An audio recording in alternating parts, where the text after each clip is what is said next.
welcome everybody to this episode of Strong Perspective Podcast.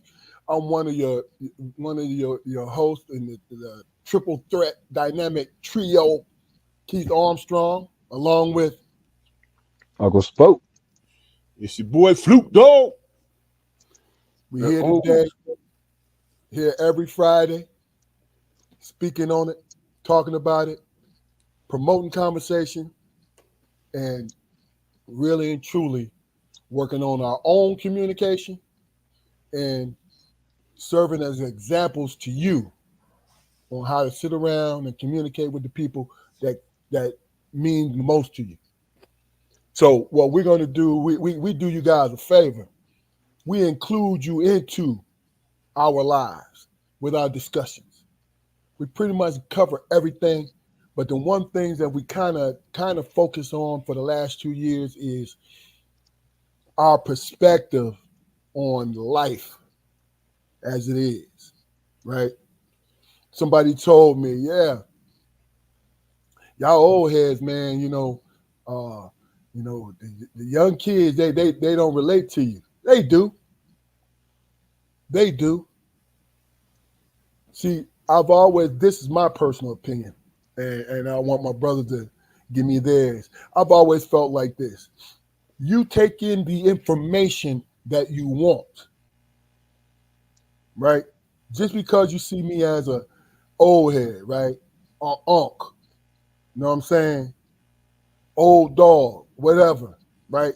And you're a young bull, right? You mean to tell me you can't learn something from me because I know I can learn something from you? This is what life is about. This is what keeps the gears running, keep them greased, the axles greased. It's information, perspective, and information. Um, like I said, guys, let me do a little bit of housekeeping, and then I want to get your opinion about that. And like I said, you don't need a long soliloquy of, you know, now just tell me what you think. This first thing to pop in your mind. But this is Strong Perspective Podcast, and even though if you see us live or you catch us later in the shorts and the reels or on our channel, we do have a following. We do have a tribe. I need our tribe to show up and take us out of our realm and push us into another algorithm so we can add to our tribe. So we can build, because the art of conversation has been whittled down to 30 seconds to a minute. And then people establish uh, lifelong opinions off that 30 seconds to a minute. And that's bullshit. You can't do it. But that's just my opinion. Jacor, how you doing today? I'm good, man. Holding on with both hands. Everything was on an even keel today. No issues at work, and it worked out to probably the best way in the best way they could. Okay. Okay. Fluke, how was your day today, brother? My day was good, man. It was something that I could manage. Even if it was a bad day, I could still manage that also, man. It's just about putting things in perspective, bro. Mm-hmm. Oh, yeah. Oh, yeah. So what do y'all think about what I said earlier? For one, man, I say, it all depends on the circumstances, man. Dealing with these young people, man. If it's something, man, that you did yourself, man, you can't be a hypocrite about it. You just have to say, hey,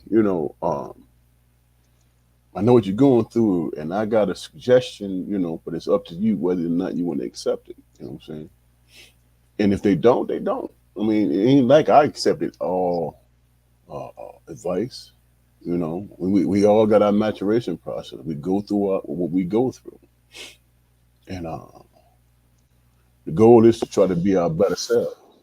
And Yeah. that pretty much, you know, pretty much, make things closer in person. You in terms of individual.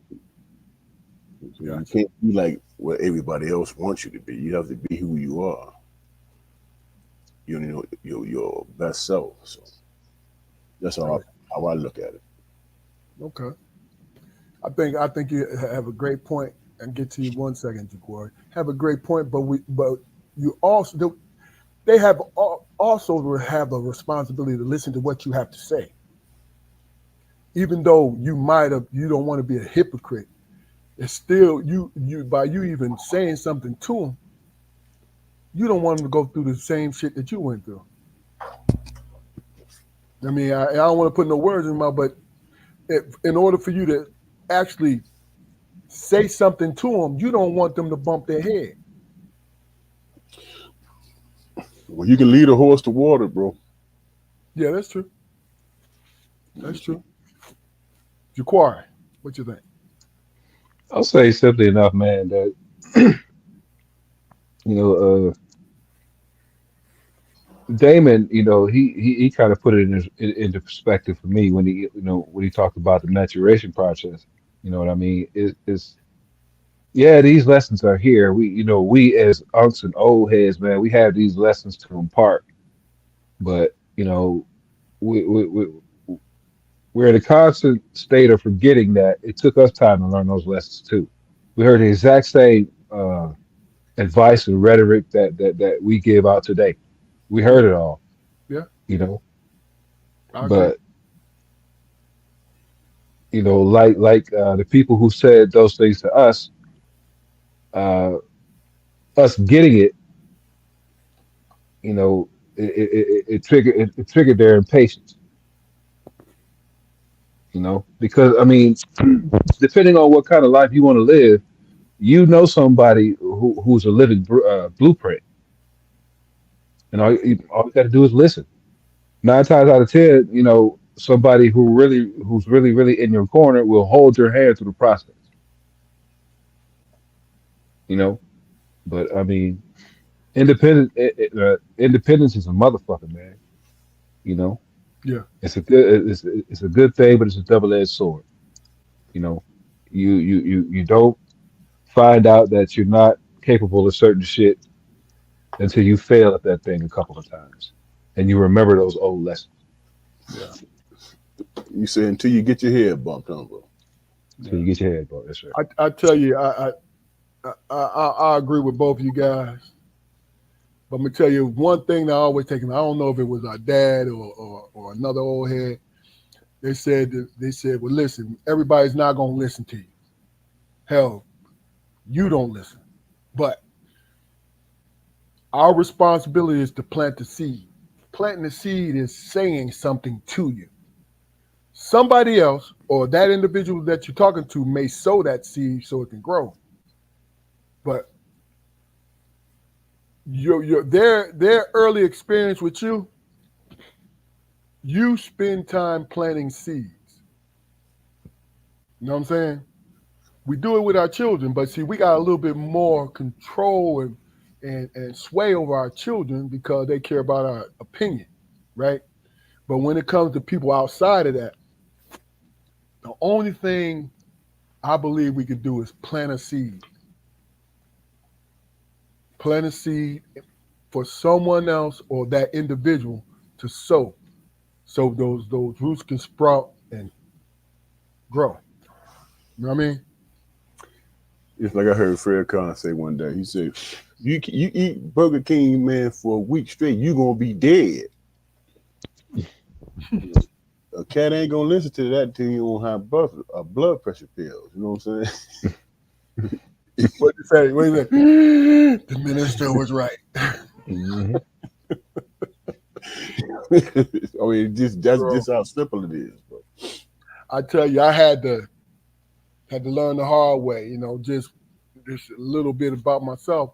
Type 2 diabetic, and been a type 2 diabetic for roughly 16 years, maybe, right? And the reason why I'm a type 2 diabetic is because I did not listen.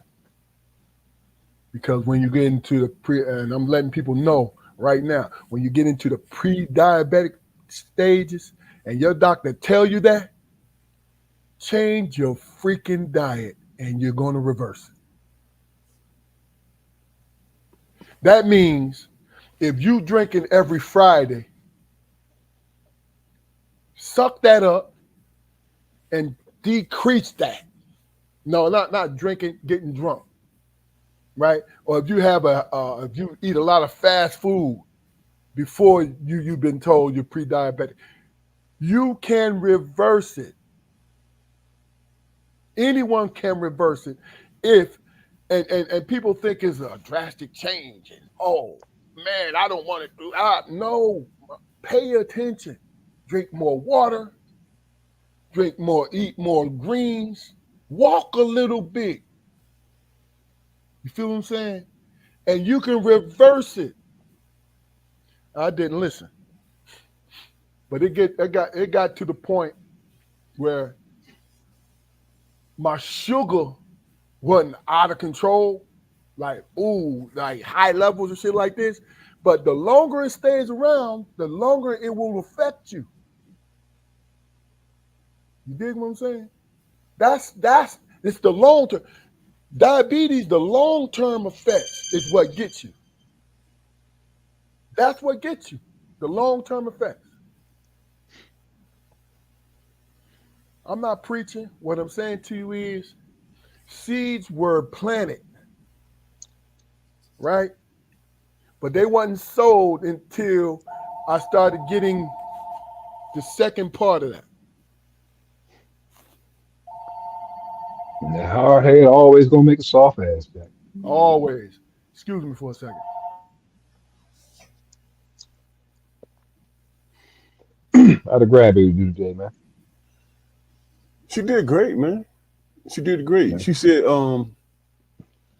said she wanted to write her alphabets and shit. So I really. sat next to her and she started tracing them joints out, man. Mm. And I'm watching and I'm like, damn, okay. I got to step my game up now. You know what I'm saying? She didn't grasp that, Yeah. you know. Teacher is a teacher cursive, man. Kids don't know Um, how to write in cursive nowadays. now that's gonna be a task. You know what I'm saying? Well, you don't remember? That's one of the situations I'll be like, no, I just showed you how to do it. Now that ain't how we what I showed you. You know, Hmm. and she gonna look at me like, all right, I'm gonna go back and watch Gracie, man, because you all in your feelings, man. Hmm. Patience, granddad, patience. But no, man, she's doing good, man. Amazes me every day, man, and I'm blessed, man. I feel it. You know what I'm saying? No matter what's happening in the world, man, her presence makes me optimistic, man. Real talk, you know. That's good to hear, man. I'm glad to hear that for real. I mean, something so regular. Spending time with your grandkids and everything, man. It's incredibly wild how that shit could be taken for granted, man. Seriously, Yeah, you know, they come through, they be a little sick and sniffly and shit, man, and be irritable, man. And the only thing you can think about is when they gonna leave. right, You know what I right. mean? But you give you 2 3 days without seeing them, man, and Oh man, that's a terrible thing, ain't it, bro? yeah, You know, you talk to them like they're a grown person. What? Well, how's your life? How you been? yeah, You know what I'm saying? But I get it, bro. I get it. yeah. You know, keep things And in its proper perspective. absolutely, man. And it's funny, man, how common things, man, can have such a major effect on you. You know, Sure. after you acquire those things. You know what I mean? Mhm. Like grandkids and everything, man. Shit, I didn't like before I had them. I shit. I didn't understand the value of time spent. You know what I mean? But I haven't been in the same room with him in such a long time, man. Seriously, and it's affected. I know it's affected us. You know what I mean? I know it's affected us. I mean, because I sit around thinking about whether they even remember me, man. Wow, bro. Yeah. I You mean, seem like you and handling it well, though. well, I mean, yeah, I mean, but that's just that's just surface. You know what I mean? That's absolutely surface, man. I mean, that's been my whole life. You know what I mean? Just putting on a good face, Mm. and that could be said for everybody. You know what I mean? The adversities we deal with every day, man, and freaking surpass. You know, is that they're phenomenal, man. Seriously, man. You know, it's we've all been through shit to where you know we might think that certain people in our lives couldn't handle it.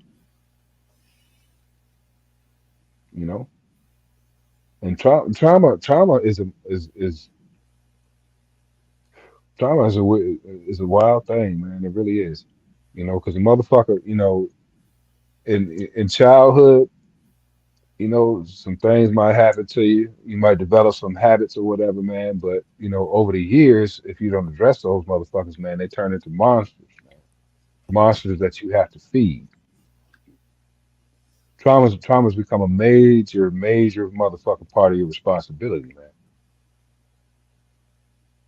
You know, if you can understand what I mean by that.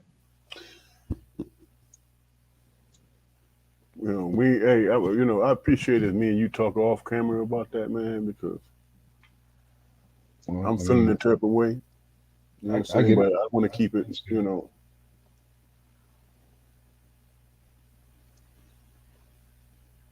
I understand. I understand. I mean, I ain't trying to I ain't trying to dig a hole for us or nothing like that. You know, I'm just Keith was on the phone and got down. We had we had to stretch until he got back. That's the filler. Yeah. Yeah, but my brother be on my mind, man. I want to make sure he all right. That's all. Well, I'm just talking, man. I ain't going through nothing. I ain't cut my hair or nothing. You know, I still got my beard on my face. Say, Yeah. So it ain't nothing deep going on. Shit. okay, You know? all right, then we good then, man. Hey Keith, man, you on mute, man, or something? Is he on the phone? Oh, can you hear me now? Yeah. Yeah.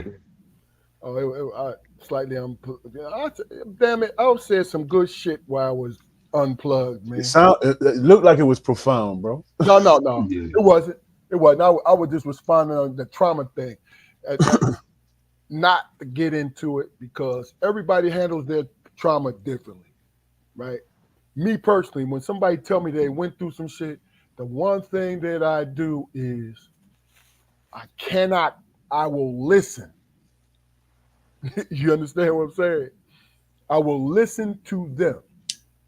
You know, and The we, worst thing you, the worst thing you can do is try to out sorrow a motherfucker, man. Don't nobody want to hear I think people think that helps when you say a person that went through something and may not be, it might be on par as what you went through, or you went through a little more, and you give them that. See, people think that you're helping them by giving them your story. Sometimes it works, in my opinion, but a lot of times your story, when it comes unsolicited, is more impactful than when this person, this man and this woman is in the middle of their trauma, and you say, "Yeah, man, I understand because when I was 15, I dropped three nickels and I couldn't find but two. You feel what I'm saying? Then like in their mind, it's like, you know what? I dig it, but damn, bro, it's about me. You know what I'm I saying? Hey, mean, you definitely have to be prudent with it, man. I mean, you right. have to be. Now, One of my if you ask me, yeah. But what I would say to them is, especially when they were on the roll, right? I would say, well, listen, I understand, and that is putting it out there. I understand. So I give that person the opportunity to say, well, how do you understand? Now I can say, well, look, this is what I went through. See, that it's the timing of it. You know what I'm yeah, saying? definitely the timing of it. You I know, remember. because oh no, hey man, you gonna be all right, man. Because look, I had three toes and them motherfuckers grew to four. But hey, I'm good You now. know, You know what I'm I saying? remember Like, one time. I remember one time years and years ago. You had called me because you had some shit on your mind, and you told me what the situation was, and I ran with it. And you was emotional and shit, and I ran with it. And you just listened, just calmly and all that shit. And then when I got done with my shit, you say, "Hey man, next time I call you with some shit, man, I'm not asking for your damn opinion. I'm just getting some shit off my chest, man. Mhm. Do you understand that?" I mean, so, but I mean, s- like trauma bonds and shit, man. Keep us engaged in the conversation, man. I mean, like I said, you have to be prudent yeah. as to when to add and just when to shut the fuck up. Okay, so I have a question for both of y'all, and tell me what your opinion about this.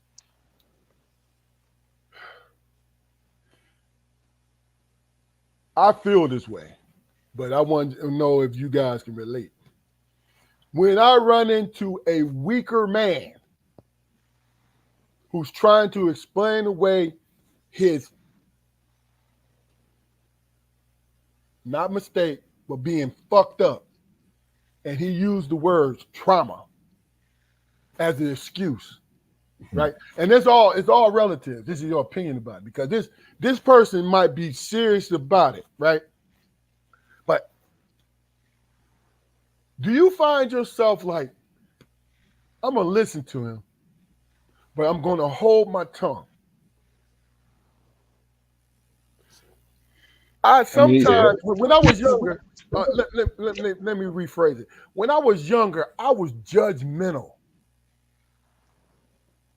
When I had a friend come to me and just tell me everything, and especially if I was going through some shit, and I'm in my mind, I'm thinking, fuck, I wish the fuck I was going through what you going through. You know what I'm saying? so are you? Is it wrong? Is it What? wrong to be? The question is it wrong to be judgmental when somebody's talking about their trauma? Well, And I'm uh, not talking about comparing the two. I'm talking about inside. I'm saying you doing the right thing by listening and giving them the opportunity to get it out, right? But is it wrong for you to feel like this man or this woman just don't understand? it's it's the difference between judgment and discernment, man. Got you. I mean, discernment, in my opinion, man, look, this is something that, I, I don't fuck with and I would never fuck with. Me and this person have some sort of connection. That's why they feel comfortable enough to speak to me about it.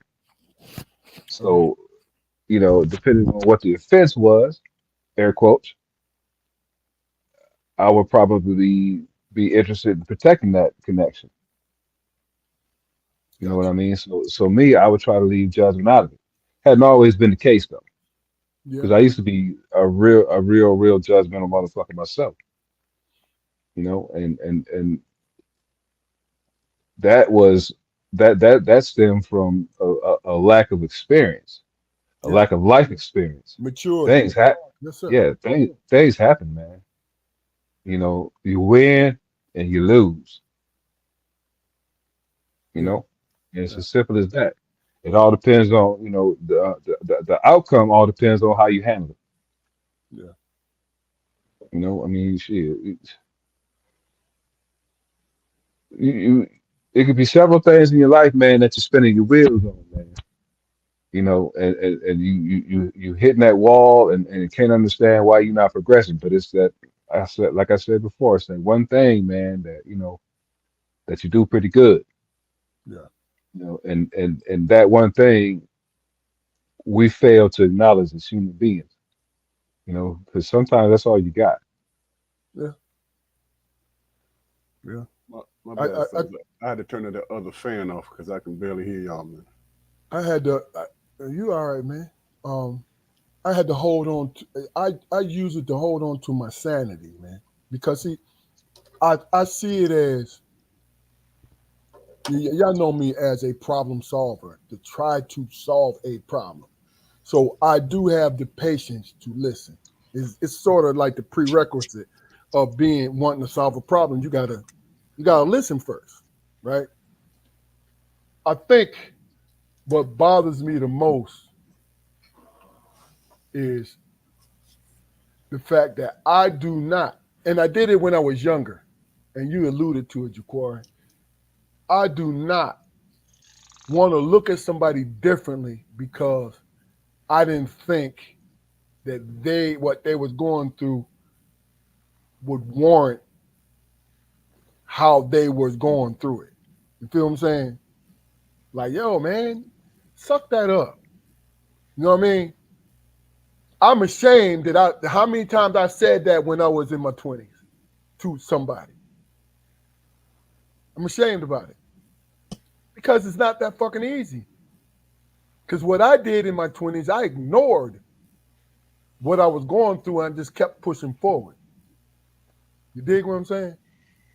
But I mean, that's what we taught, man. I mean, no matter what the circumstance is, man, we're supposed to put our shoulders on adversity and push. Yeah. That doesn't matter, how much damage is caused in the way. And You you- know, but it, the fact that we move that problem in our minds is paramount. It's all that and matters. you got to think about it. For us in the group that we're in, our age group, it was a matter of survival, community survival, to ignore it and push on, right? Because now, what do we do now? We hear about trauma. We hear about therapy. You feel what I'm saying? We hear about it all the time. I'm talking about amongst men like us.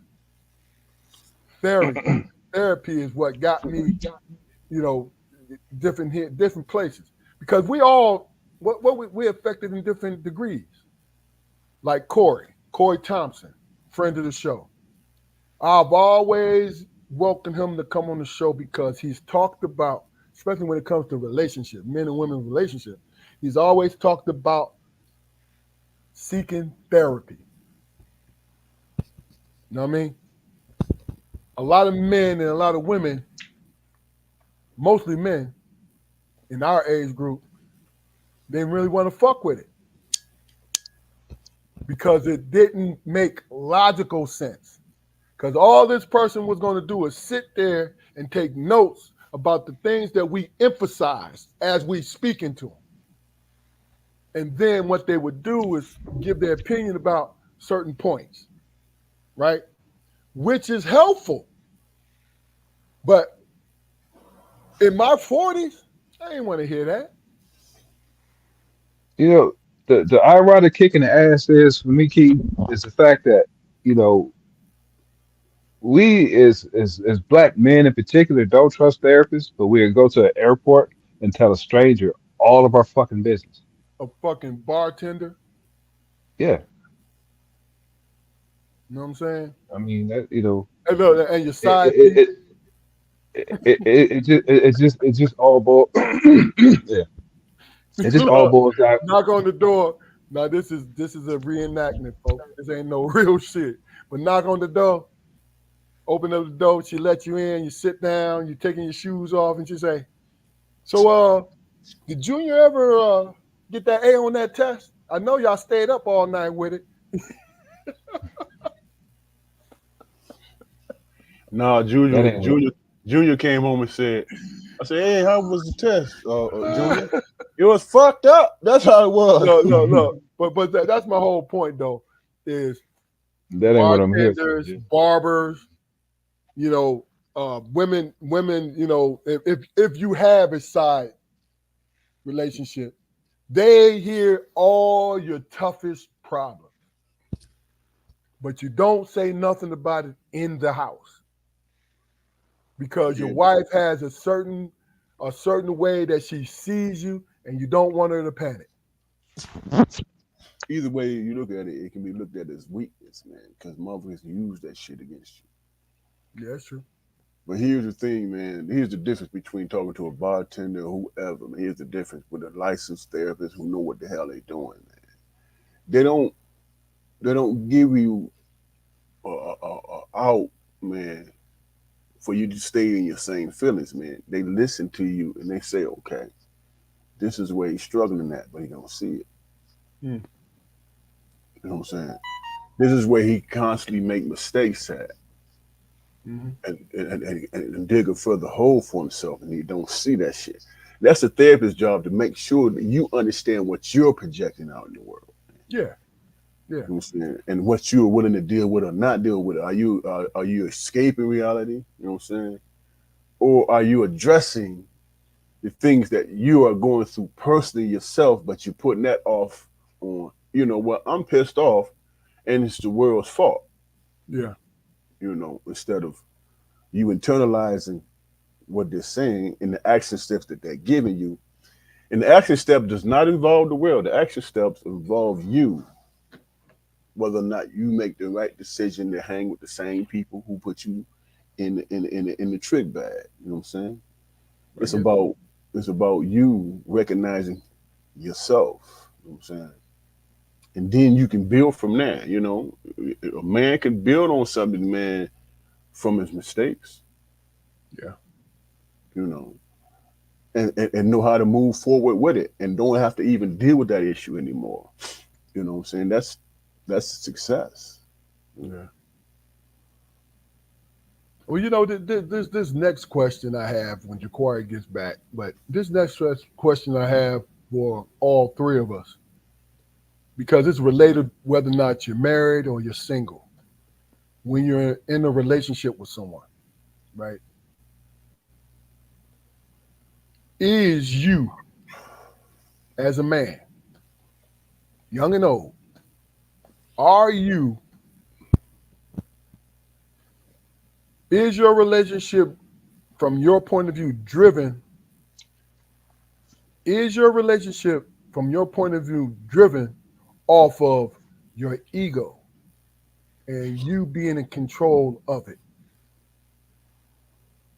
Example I have to say is,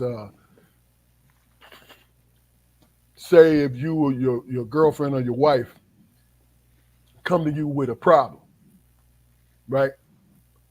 And you give you give your answer, but it's not popular with them,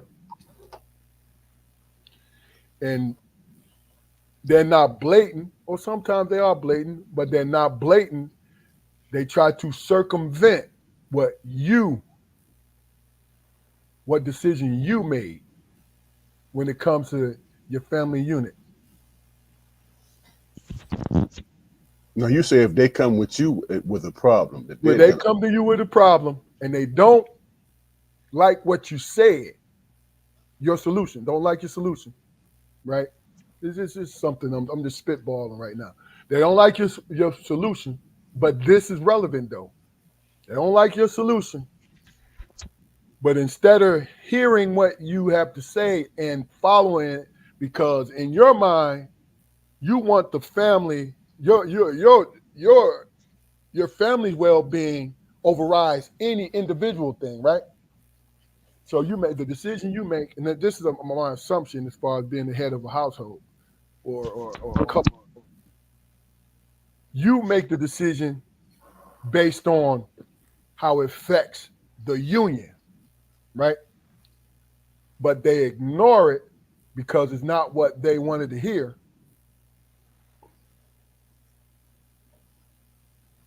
My question is, what is your response to that? Well, if I was on some ego shit, I would probably ask her why she came to me with that shit in the first place. Mm-hmm. You know what I mean? But I mean,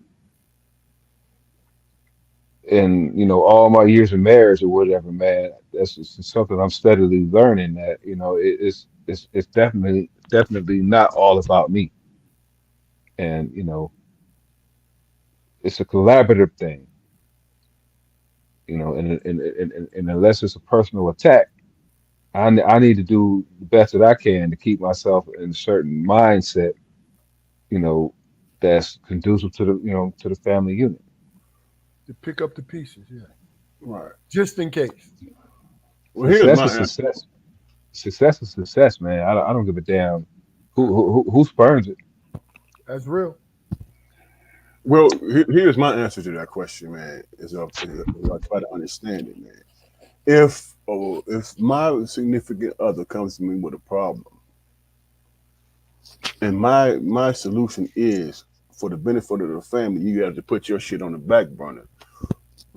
That's not serving anybody any purpose. You know what I'm saying? Especially if it's genuine when that person comes to you. It's genuine and it's about them and what they're going through. You know what I'm saying? How are you helping them in that regard if you're just being about the whole when they came to you about the individual? See what I'm saying? If you don't have the answers to the question, then you might suggest another avenue or another outlet or whatever. That's therapy, you know. But if a person comes to you, just like, for example, my son came to me one time years ago, came to me one time about something that I can identify with. And I said, well, this is what I did. And this is what I did, and that, and that, and this. And after listening to me, you know what his response was? But I ain't you, man. You know what Well, I'm saying? that's exactly my point. That's what is your reaction? See, I'm understanding that your reaction is okay. I accept that, and you just move on. But But you asked, but Jaquari said, and I'm gonna let you finish. Jaquari said, "Well, if my ego was in the way, why'd you come and ask me if you wasn't gonna believe it?" That's all. But go ahead, bro. I'm sorry. see, you have to be able to differentiate when there's a time to use your ego or not. You know what I'm saying? You have to figure that out, man. If it doesn't Mhm. coincide with the problem they brought to you, then it's just a waste of time, and they're not getting answers. You might be stroking your own ego in the process, but you know what is that? You know what are they getting out of it? Gotcha. You feel what I'm saying? Yeah. Yeah. Especially if they trust, because if a person comes to you, this is what we have to keep in mind. If a person comes to you with a problem that they're going through, Lawrence, what's going on, what's baby? going on, cousin? Cuz Love you, man. They come with you with a problem that they're going through, then you got to figure out how to be a listener. We spoke about that earlier when I told you about that situation with me and you. You was like, you told me what you was going through, and I went through my whole thing, and you was like, next time I call you, man, I just need you to listen. You know, and that right there holds water more than anything. Listening, you might But not. it's also based on the relationship too, though. I knew Yeah, I could say that to you. that's pivotal too. It's based on the Yeah. relationship. You know, so love you too, cuz. me too, cuz. Love you too, baby. So what I had to learn, man, is I had to listen. You know, and they might be going some through some shit that pissed me off. Somebody caused them to feel the way they was feeling. Pissed me off. Oh, I got a whole bunch of advice about that. But do I have the wherewithal to guide them within their own words and their own discoveries to solve the problem? You know what I'm saying? That's what's pivotal. You know what I'm Gotcha. saying? And it brings me to the question, man, why isn't active listening a part of school curriculum? That's a It, great fucking it's a question. great question. Why isn't active listening a part of our community's family shit? You know what I'm saying? Because you gotta think about it, man. We were blessed, and this is what I'm saying to you, dog. We was blessed because our parents was active listeners, right? But they was old school at the same damn time too. Where I'm telling you to do this, and I expect you to do it. You feel what I'm saying? Because I learned how to do that, be an active listener from conversations with our mother and our father. You feel what I'm saying? Because we didn't get a lot of those opportunities, but as we got older, they became a bunch. We was able to like, yo, check this out. Da da da. Even it might have been that we didn't get the fucking answer we wanted. You know what I'm saying? They You But mean but you mean because the I the, said the, the so? yeah, the point is the point, and the point was, man, that you we were taught how to engage in proper conversation. The give and take of of the fucking pursuit of understanding. Okay, I can't hear you if you constantly interrupt me. But what I can do is let you get all your shit out and do the best I can, to either respond or rebut. You know what I mean? It's about communication, man. We as human beings, man, require communication to thrive, but we don't really know how to fucking do it. Engagement. You're right. because we only take the first half of it. A good I friend Yeah. of mine, think, but Kerwin Hinton, right? He said something that reminded me and reinforced what our father used to say, right? One day we was on a call. I'm former law enforcement. We on a call, and it's a heated situation, domestic, heated. So he's trying to just sort things out, and the man, I think deep down he knew we was getting ready to take him to jail. White guy. He's getting loud and belligerent. So Kerwin looked at me and said, "Hey, what I'm gonna do is I'm gonna wait for you to finish talking, and then I'm gonna talk." And I swear to God, I warped back to our father when he said to me, "Hey, I'm gonna listen to you." But he said, "But you doing more talking than listening." You feel what I'm Mhm. saying?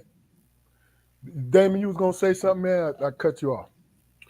no, what I was going to say, man, is that I think every person, every human being, feel appreciated, man. The first thing, we are reactionary, man.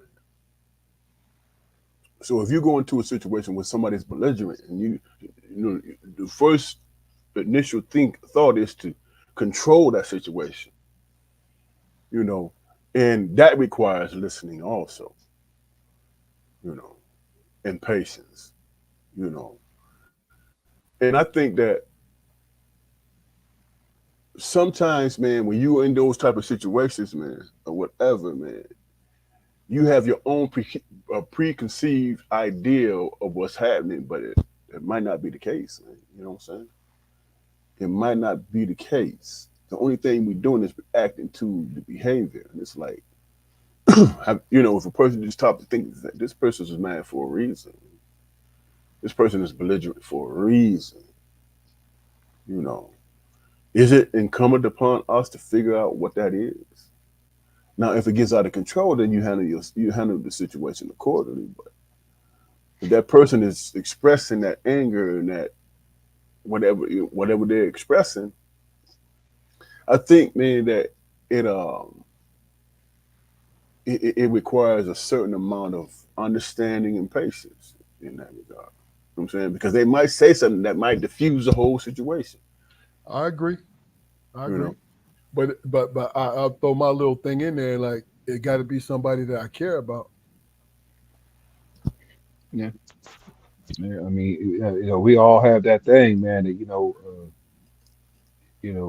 I'm gonna sit here and listen to you, but you don't scream on me, man. Don't Yeah, yeah. don't point your fingers at me. Don't.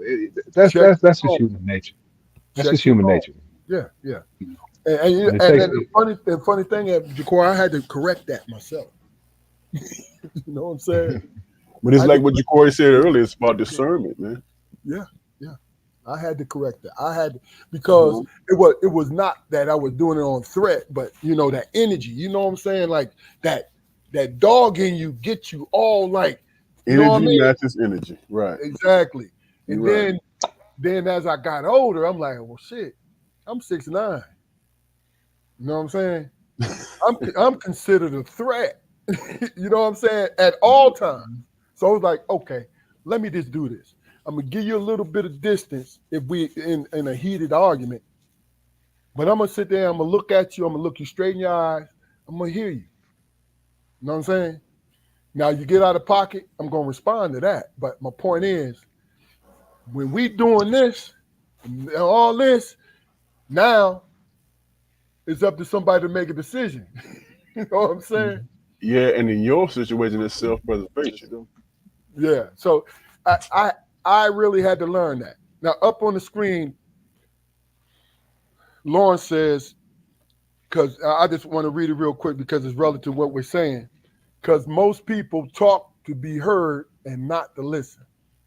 And that's relevant to what we're saying right now, which is a good point, right? Mhm. And then this next one is reactive listening. So instead of actively listening to hear what's actually being said, it's actually like you just reacting, you just going tit for tat. You know what I mean? You're just going back and forth. Even though you heard what he's saying, right? But you are not taking the time to, especially if it's somebody you care about. See, I keep going back to that. You know, you have to slow up a beat because if you turn it into a pissing contest, ain't nobody gonna win. You know what I mean? It's not gonna happen. Right. I mean, yeah. It's a human thing, man, because it's a part of socialization. No other creatures, well, not a lot of creatures, not a lot of other creatures on the face of the earth, socialize the way that humans do. And if you look at fucking chimpanzee population or whatever, I done the seen them whoop motherfuckers, ass. yeah, they war all the time over They subtle do. shit. They do. You know, could you imagine if they were as fucking overt as we were? First of all, the chimpanzees are the Europeans because the Europeans always won. They I always got to won. work Monday. I got a job. The fuck is you doing, man? Oh my god. If they ask you, Look, say he was just speaking look, out of how he listen, felt. Yeah. listen, It's listen, here in North Carolina. What the fuck I'm supposed to do about that? listen. I'm like this. Let me just poke it a little bit. We gonna circle back. All right, let's change this up just a little bit. Not much, but we're gonna change it up with this question. We talked about it yesterday. LeBron James, right? His son, he made history. You know what I'm saying? Well, he'll be playing with his son this year. That's a beautiful thing, bro. Do you agree or disagree how people are up in arms screaming nepotism, right? And the reason why I say that is, and this is not a color thing when I say it. I use color for reference. In the corporate, I don't even have to use color. In the corporate arena, there are sons, there are daughters, there are nephews who are being put in positions to run certain companies, right, to succeed because they want to keep that in. And it's nepotism every day. In the actual NBA, is nepotism. and people ignore it. But when it came to, is it the hate or dislike of LeBron James is why people are screaming nepotism? I mean, is it nepotism or is it lineage, man? I mean, a man, a man, a man's goals and dreams, man, is to build something and pass it on to his children. Uh-huh. I mean, it's basketball, it's the NBA, man. But LeBron James has worked hard over the years, man. He didn't work hard over the years, He the James Brown of and the NBA, ain't he? yeah, if his son is half a talent as he is, he that would probably be his biggest accomplishment. I mean, that's it. It's damn near in the Constitution, man. We have a right as American citizens, man, for the pursuit of happiness, man, Yes, for sir. ourselves and for our children. Yes, sir. Speak, bro. So I mean, hey, man, I didn't believe it. It was like when Joe Biden called the goddamn president of Ukraine Putin. I didn't believe that shit. I ain't believe. I was like, what, they gonna let him do what for free? Yeah. I'm like, man, shit. Yeah, LeBron, hell yeah, pick him up. I'll pay him myself. Y'all ain't got to spend a Oh dime on him. my God. I will pay him myself. You Oh, goddamn right. bro. Now, Hey, I bro. love it. I love it. And you know what, man? When you done, bro, now, yeah, Mhm. you next, Fluke, after you're done. I'm gonna tell you, man. Oh, I'm gonna tell you right now, man. I don't give a damn what nobody think. If I'm in the NBA and I have a chance to play with my son, you can say nepotism. You can say whatever the hell you want to say because guess what? At the end of the day, no matter who says what, be he a failure or whatever, I had the opportunity to be on the court with him to try to make. It's not even about history, man. It's about playing in the NBA with your son, bro. Yeah. Mm. I think it's a beautiful story, man. Are you out your Man, look, mind? You think I ain't gonna try to take advantage of that, man? He gonna be that taking man, that man has an opportunity, man, to not only say to the world, show to the world that my fucking stock, the James stock, is the best motherfucking basketball stock in the goddamn world. and depending to me if he especially if he pans out and becomes if he becomes a pretty good pro, which I always thought, but I thought he should have stayed 4 years to be. I'm gonna keep it above. But his dad is taking fucking icy hot baths and shit, man. So he ain't he's on fumes, even though he's 39 doing this thing. Oh, he's He still ain't, balling out. yeah, he's still balling out. So, but I think LeBron only got 2 years, man. He only got 2 years He got before. 2 years with his son, bro. I know that, and that's why I think it's a beautiful thing. That's like a three wishes. One of three wishes, man, from a genie, Yeah. bro. Yeah, yeah. I just think, man, that sometimes, man, we get blinded by our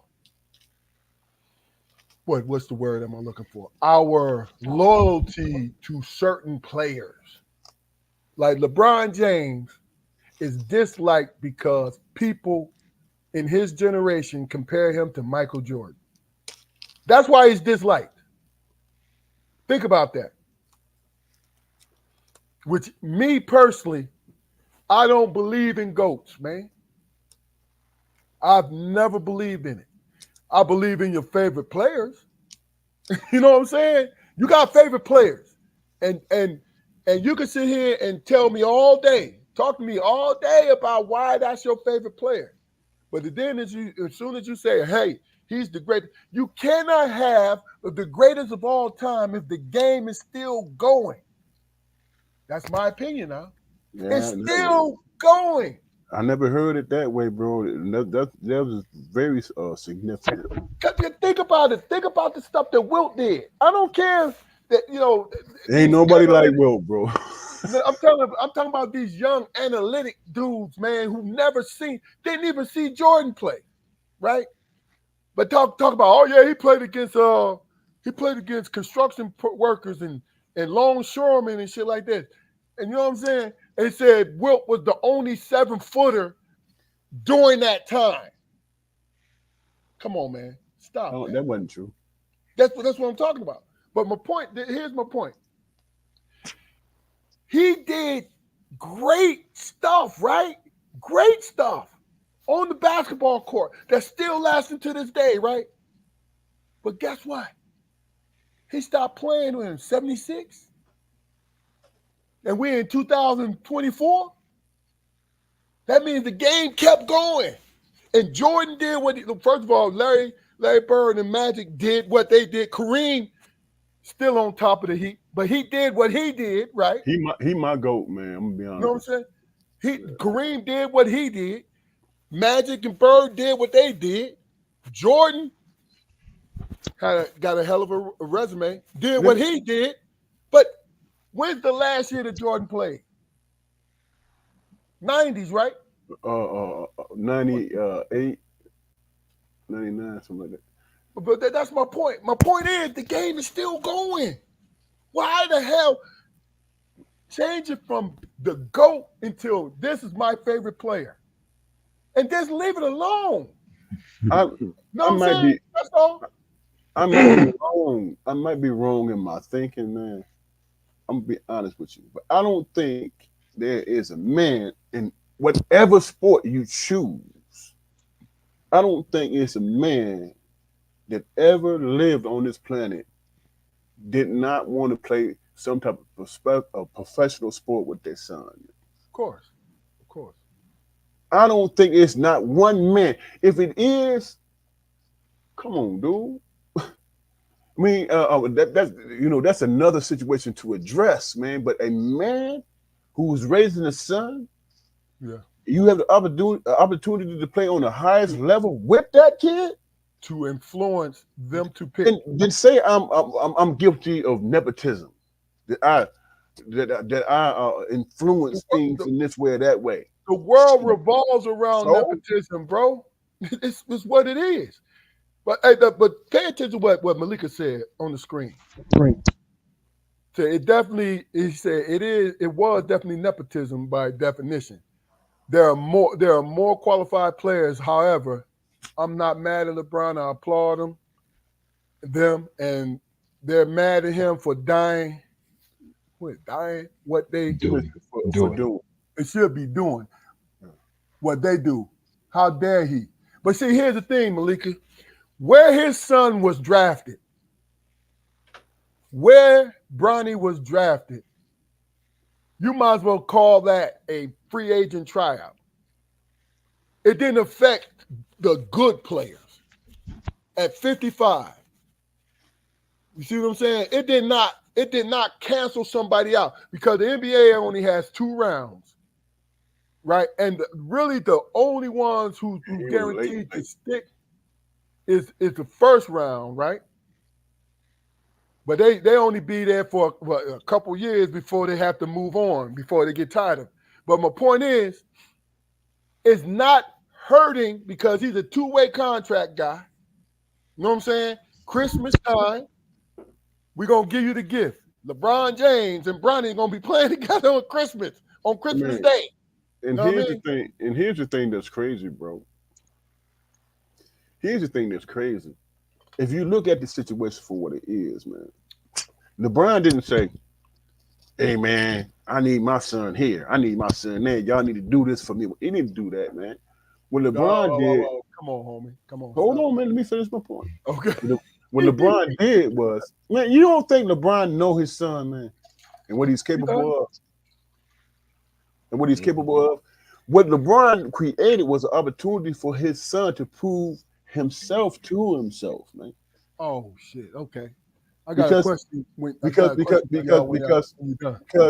if Bronny don't pan out, he gonna get caught, man. Yeah. LeBron cannot justify his son being on the team and his son is not producing anything. Man. He gave his son the opportunity to prove himself to himself. That's what he did. All right, let me ask y'all this question. It's basically, I'm going to give you two choices, right? If you come up with another choice, then let me know. Did LeBron, and I know what he did was influence Lakers front office, is what he did. Yeah. You know what I We mean? didn't accuse him of And, that. and Laker front office knew that was the right pick because what they trying to do is put asses in the seat. But was LeBron's motivation for him, or was it for him and his legacy, or was it for his son, Bronny? I think it Oh, was for his son. three choices. Was it for his son, Bronny? Was it for him and his legacy, or was it a little of both? I think that his legacy can be damaged by that, man. But I think that he put his trust and his belief in his son. You know what I'm saying?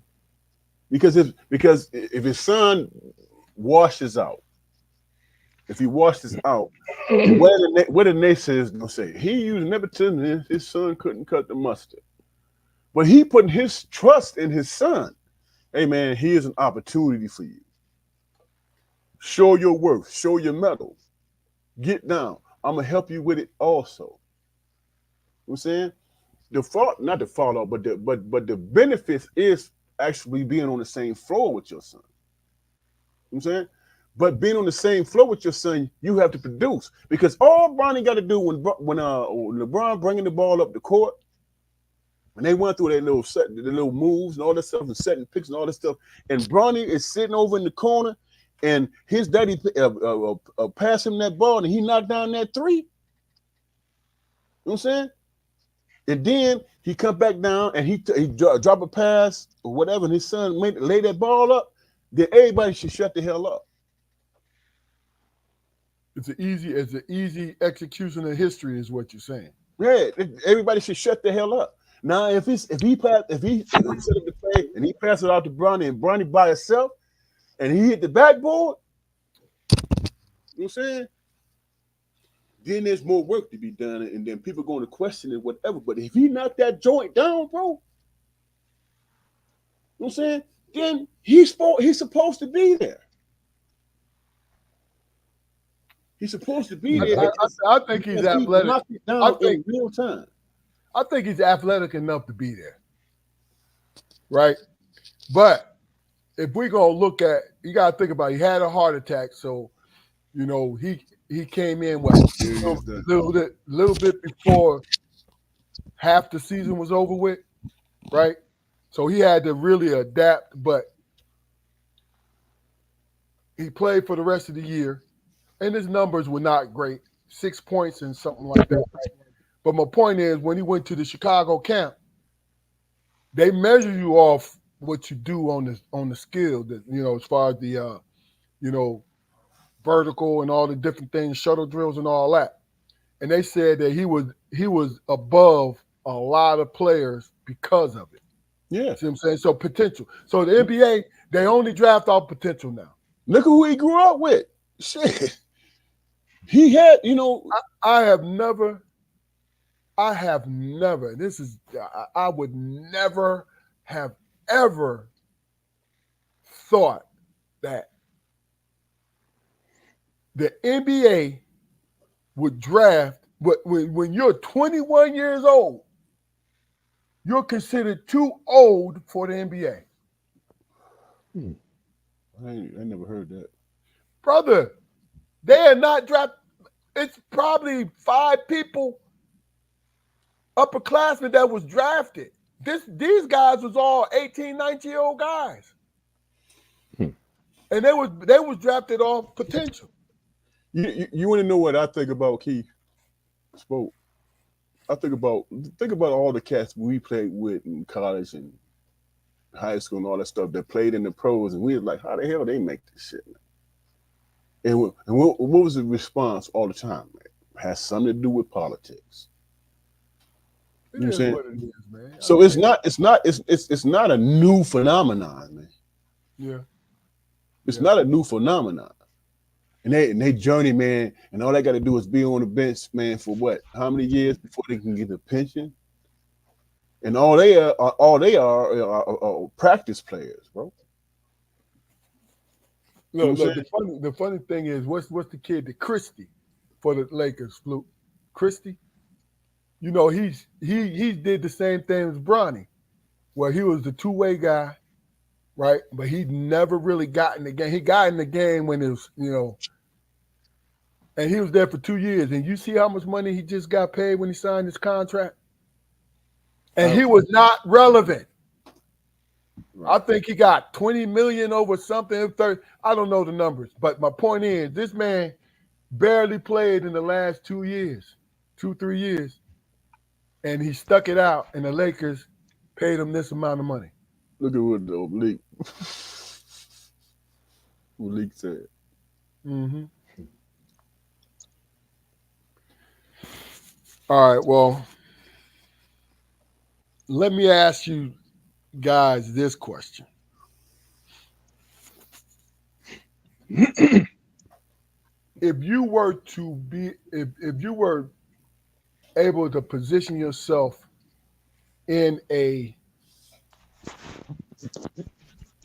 in whatever you wanted to do right now at this age,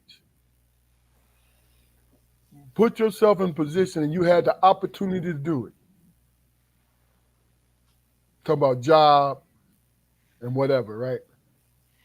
What would it be? Wow. You know, as wild as the scene has been over the past 10 years, man. You know, I'll be in Hollywood, shit. Okay. That makes sense. Okay. Why is that? Well, what exactly? I mean, other than you're an actor, I get that, but give us a little bit more. I mean, I just like to make people smile, man. Okay. All right. Uh, Flute. For me, and this is something that I have to deal with on an individual level, man. If I was to be anything, that would have been whatever I gave my 100% to. You know what I'm saying? I played basketball, man. I didn't give 100% to that shit. You know what I'm saying? Just just to see, what I could have become. Hold on, man. Humor me. If it was something that you could put yourself into doing right now, what would it be? I would be a college professor. Okay. No Be a problem. junior, You and I have had these conversations, brother. be a I be a asked that junior for a college, reason. be a junior college or 4 year. You know what I'm saying? No Yeah. matter what level. You know what I'm saying? It's something intriguing about dealing with young folks, man, who comes in 4 years in, comes in and it's a 4 year exchange, man, and you just constantly dealing with new people. Mm-hmm. You know what I'm saying, and trying to influence them, which is a challenge. Mm-hmm. Trying to influence them, man, in what you're grounded in, which is teaching, you know, and getting them to understand it and learning themselves. You I know, feel that's what I would. If I had my choice, that's what I would be. that. Mm-hmm. Mm-hmm. You know, I think the way I would answer this question, well, it's not a name to what I would put myself in to be, but the explanation of it will really, truly help you guys understand. I would want to be in a financial position that I would be a blessing to others. so you I wouldn't be a booster. Yeah, a booster in life then. Yeah, yeah. Because you know why? Because over the years, man, and I've come to this, and I put a lot of thought in this thing. Over the years, I've put myself in a position where I needed cash in. influx to do a certain thing, right? And that's the kind of entity I would like to be. If somebody needs something, right? Have an organization with no, no strings attached and help them in that moment. You feel what I'm saying? That's giving a shit about your community, bro. Yeah, You know, yeah. I get it. I get it. But that but cause see that I think that's just personal for me, man. To be honest with you, Mhm. because I don't want no credit. I don't even want people to know. All I know is I would love that because man, working 30 years at my job, law enforcement, right? It's funny, man, going into these homes when people been victimized, right? Been victimized in all kinds of ways. And I used to just come and do my job, but I would leave I would leave with a piece of those people. And I'm talking about white and black, but mostly black. And I used to say to myself, man, I wish I had a card to give them so they could go like, hey, Deputy Armstrong gave me this card and said you guys could help me and my family out in certain ways, referring me to a job situation, uh, give me a food bank referral.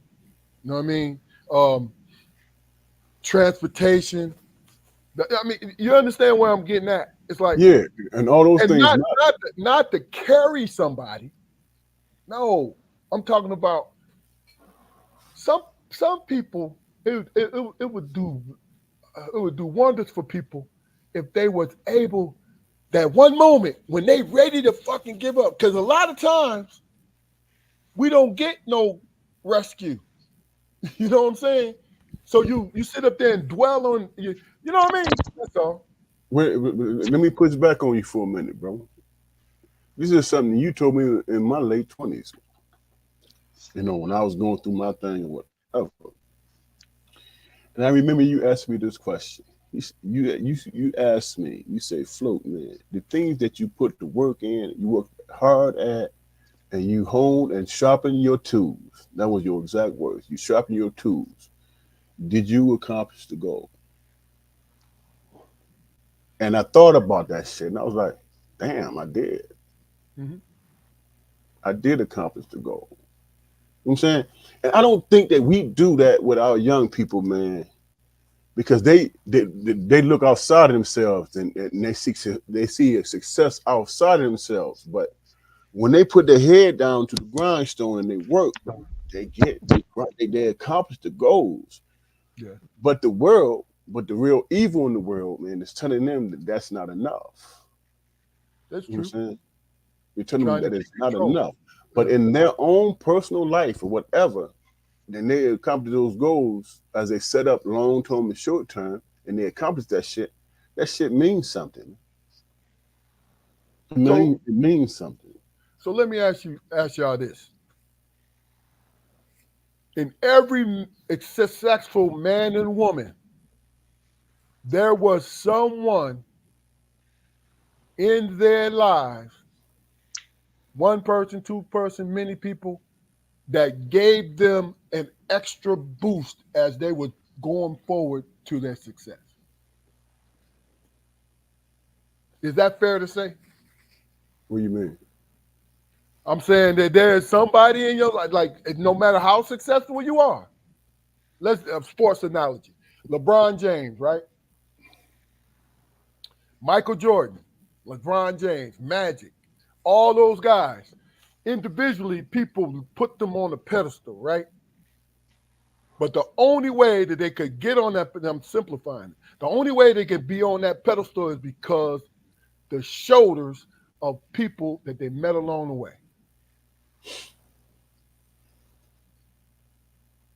To You see some what I'm degree, saying? yeah. Because I could look, agree with I agree with you. Look, I'm not saying ignore sharpening your tools, but also I could say that our parents gave me, when I was struggling, gave me a mental boost. You see what I'm saying? And then friends that I know who are highly successful had a mentor who said, "Hey, I can help this person," right? Even though they exceed their mentor, but their mentor helped them at the time when they needed help. You know what's crazy about that, man?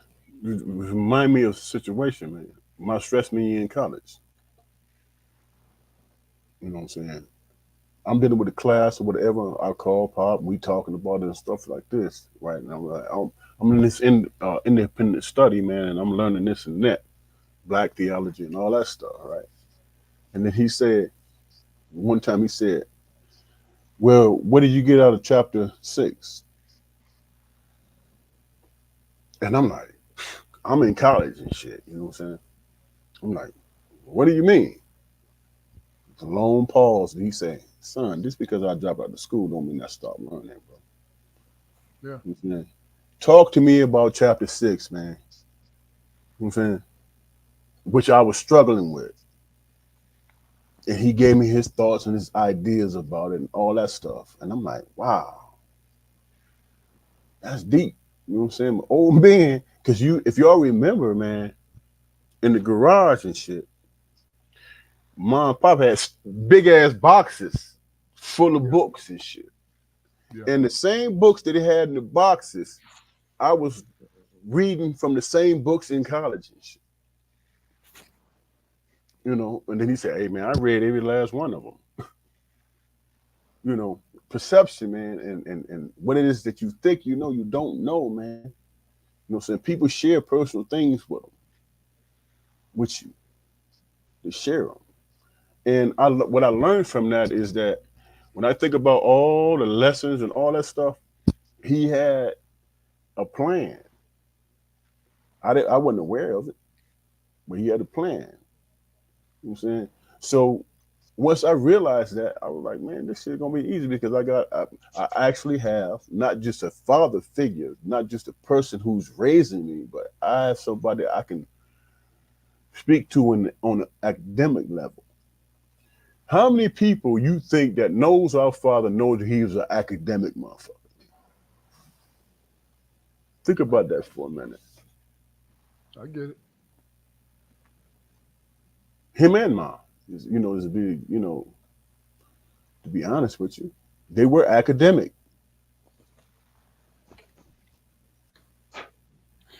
So this is the last question of the day. And this is being self-aware and feeling yourself, feeling who you are at this moment. At this moment. What is your greatest strength as Damon Armstrong, Jaquari Armstrong? What is your greatest strength that you would tell somebody if you had to, if it was more valuable than money? What do you feel is your greatest strength? Right. Run into this bathroom, but but you understand what I'm saying, Jaquari, as far as I do, man. I mean, it's our moment, and then we wait on him, man, because he gets a chance to really simmer. This is our moment to be braggadocious about our self-awareness. You understand what I'm mm, saying to you?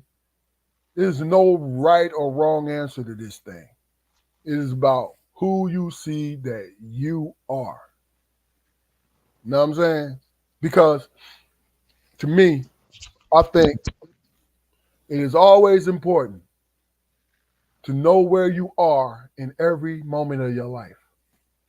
So, in order for you to do that, you got to know yourself. Because mm, you know how people say that they're disappointed in their life. You know what they're looking at? They're not looking at their life. They're looking at themselves. What they think and feel where they think they see themselves doing. I would say more so they're looking at their failures. See, that's what I'm saying though. That's the I mean, wrong thing to do though, it, bro. It's the wrong yeah. thing to I do. mean, but Looking at your fail. it's I mean, everybody fail. yeah. You know what I mean?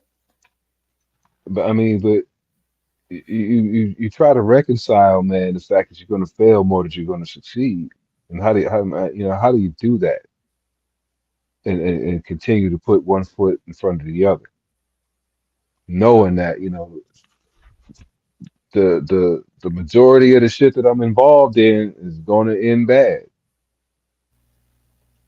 I mean, if we were, if we were to condition our children, man, to learn the actual lesson, you know, I think the state of the world would be a lot better, man. Seriously. I mean, we don't teach our children how to react properly to adversity. We don't. I, We I, don't. I mean, you don't anytime you don't think so? I don't. I don't. Anytime there's a problem, man, we we might tell them to think their way through it, but you know, if they're having issues at school, what do we as parents do? We go to the school and we blame the teacher. No, hell. Oh, I get it. I get it. Yeah, we do. All right, Yeah, we do. but hold on. That might Answer be the true in question. some cases. Answer what do you feel is your greatest strength? Well, man, I mean, I feel my greatest strength, man, is the ability, man, to to kind of, man, live within both sides of the story. Okay. You know what I mean? The fact that I could even sit somewhere and suffer through somebody's bullshit, and I know it's bullshit, man. That for me, that's a feather in my cap because I didn't always have patience like that.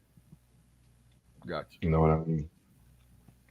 I Okay. mean, and I said it 1,000 times on this platform, man.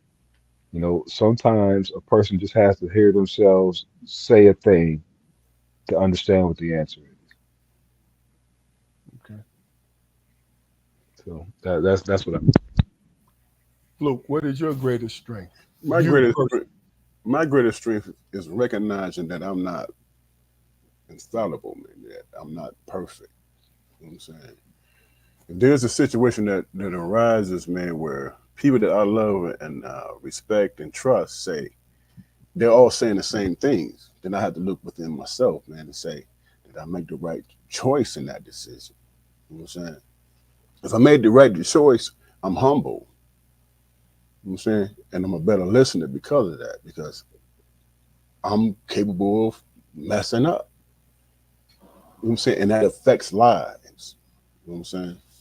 So Okay. what I have to do is I have to live from the standpoint of am I gonna preach to a person who did something I did my damn self and it took me 2 or 3 tries to learn from that shit? I had to have some patience for that person too, because I'm like, hey, I get it.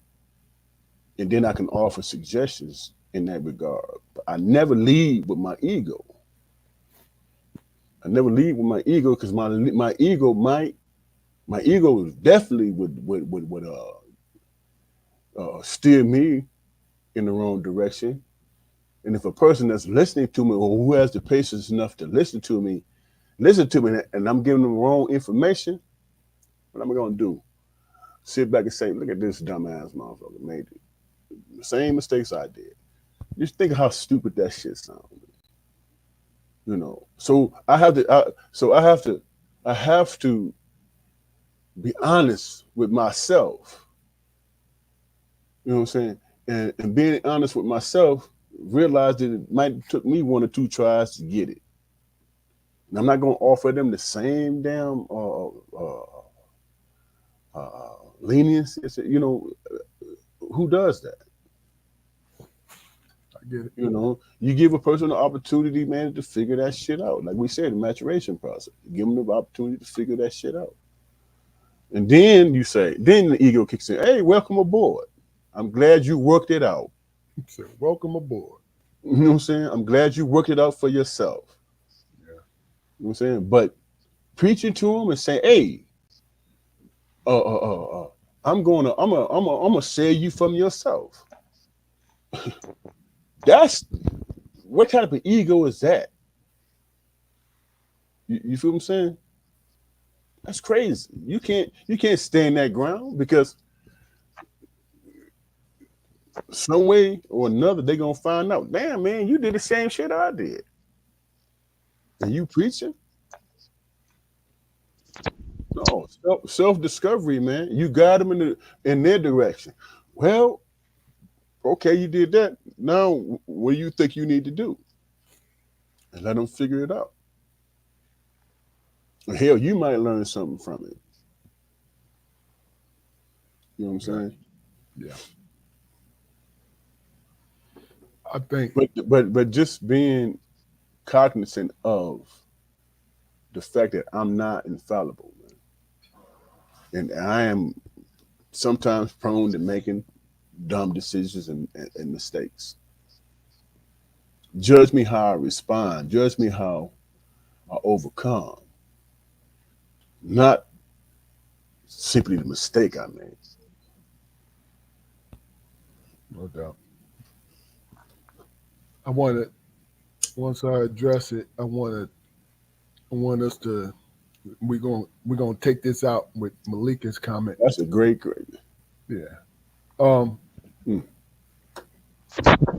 My greatest strength is a hybrid. It is my empathy and discernment. Empathy and discernment are in the same class, right?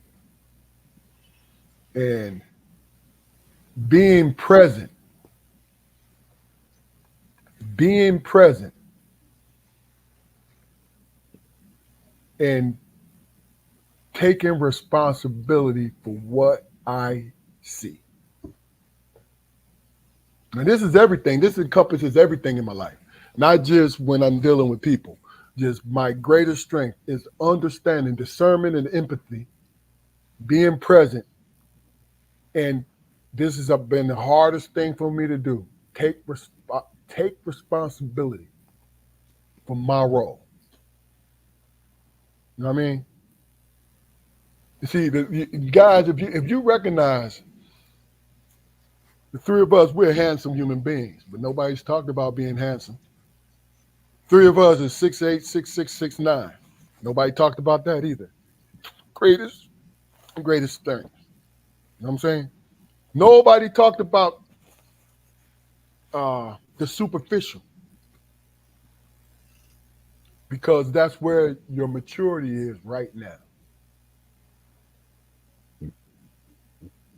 So Malika says, would you trade your strength for the silver spoon if you kept the same flaws that you currently have?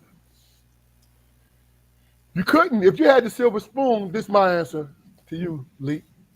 If you had the silver spoon, you wouldn't have the flaws that you have. Because the silver spoon will put you.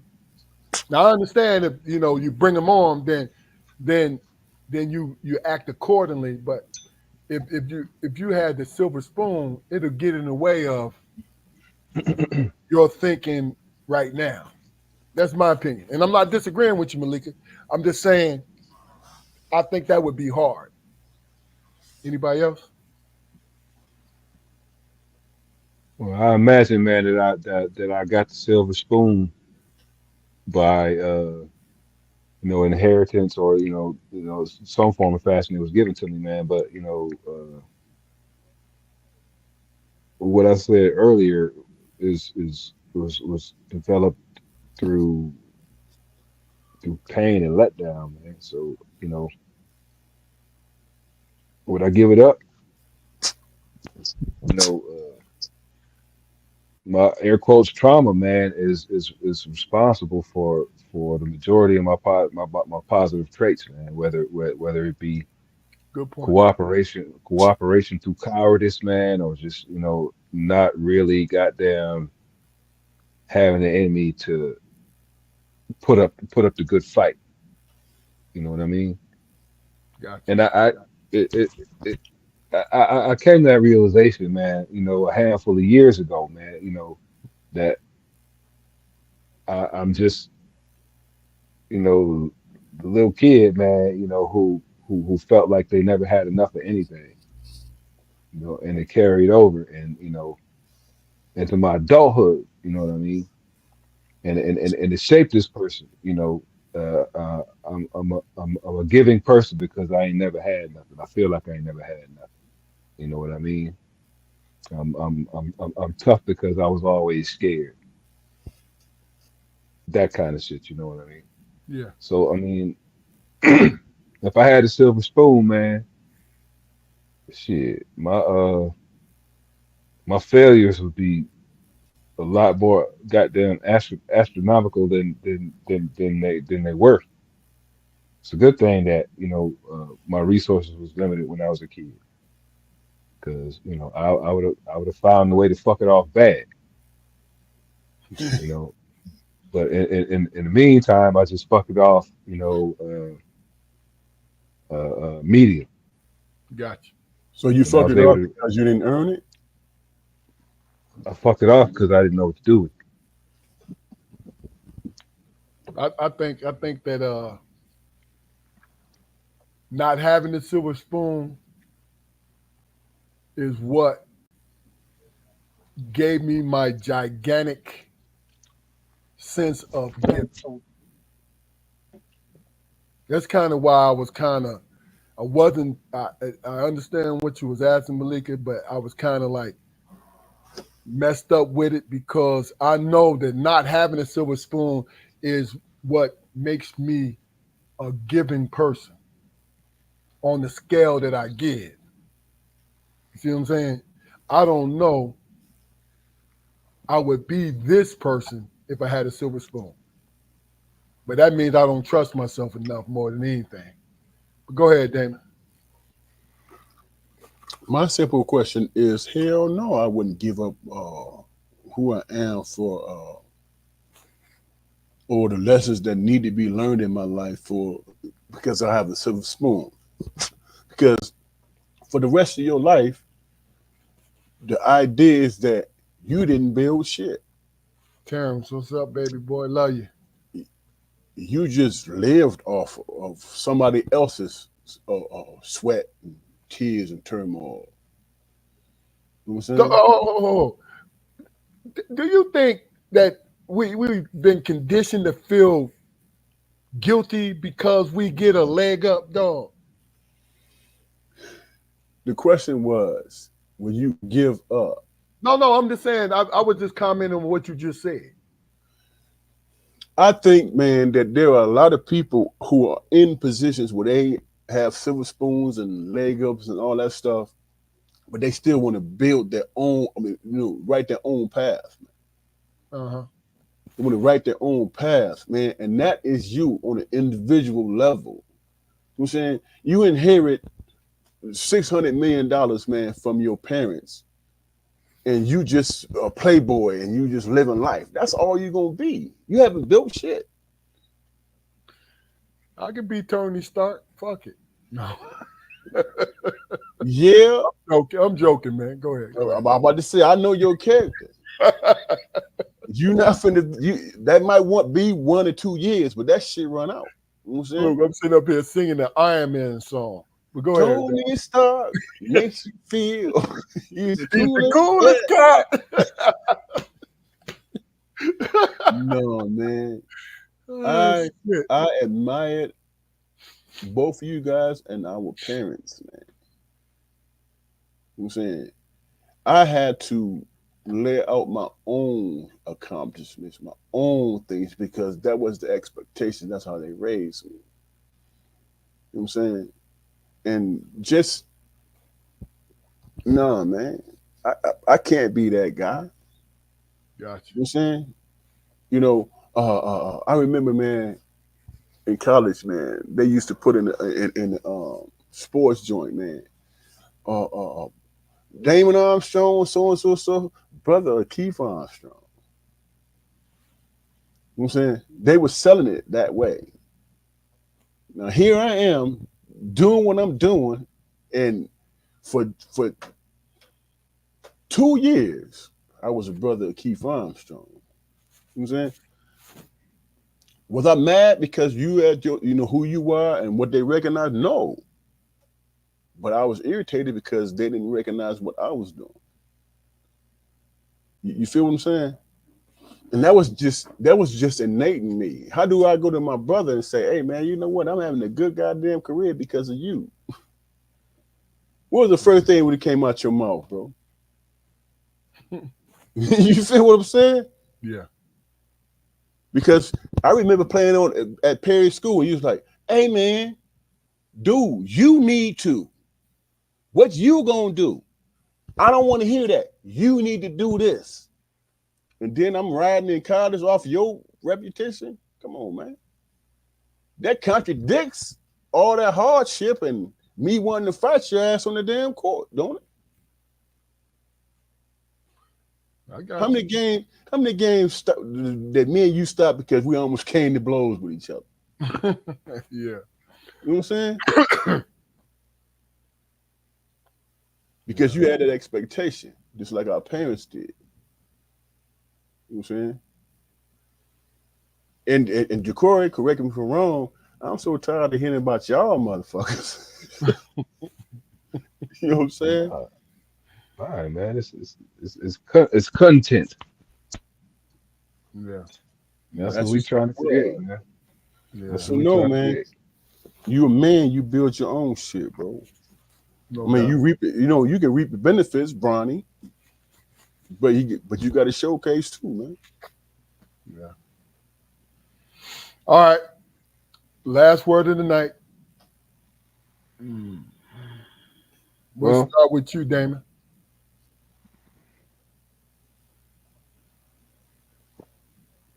Oh, um,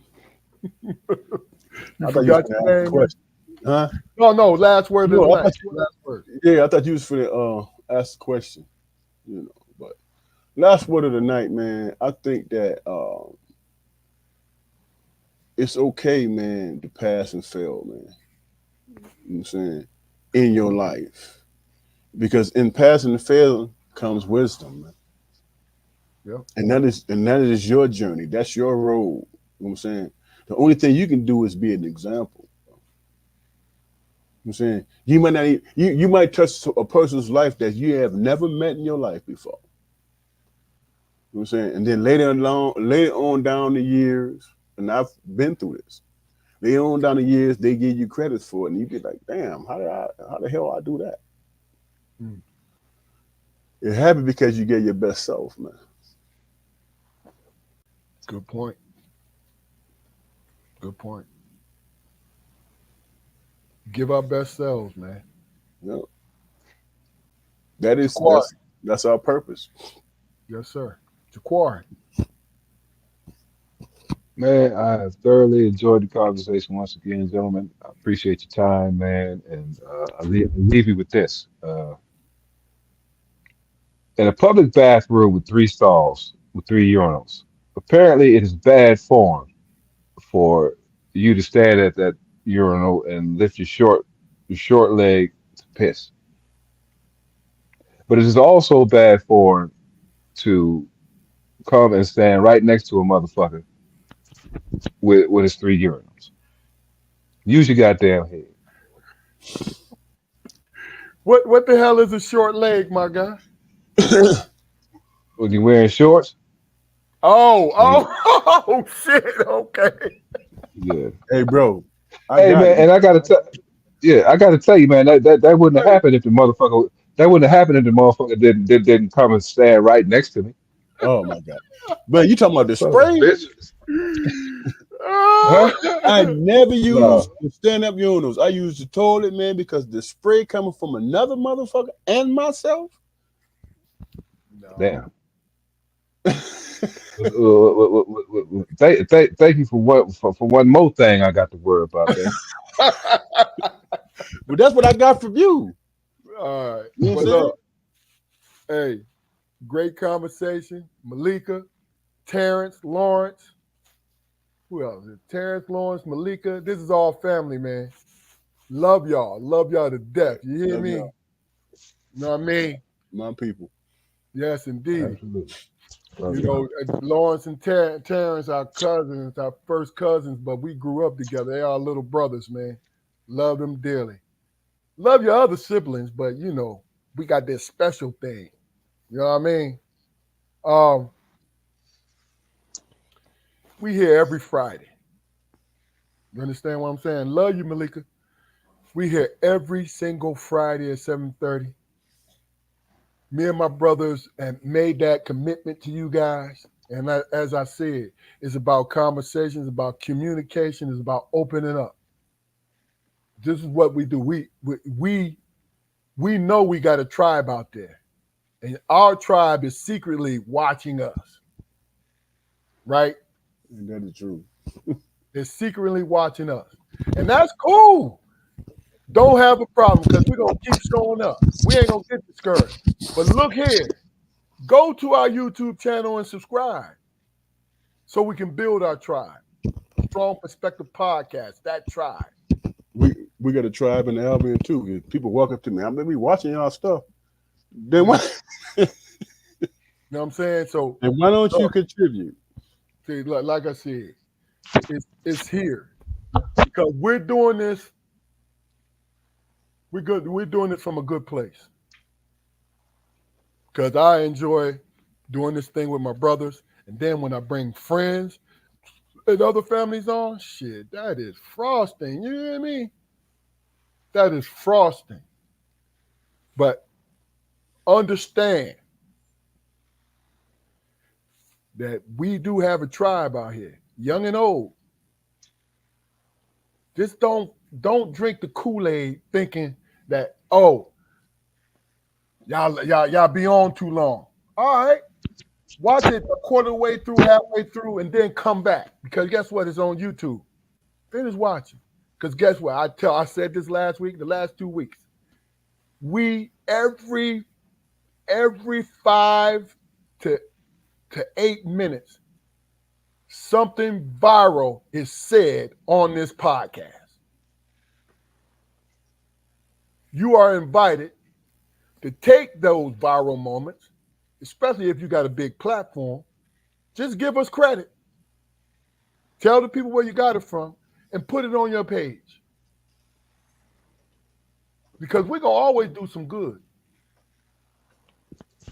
And we're gonna reap the benefits. So go to Strong Perspective Podcast, like, share, and subscribe, especially subscribe. Like our shit too. But especially subscribe. So we can quote unquote be put in that algorithm. I don't believe that shit no more.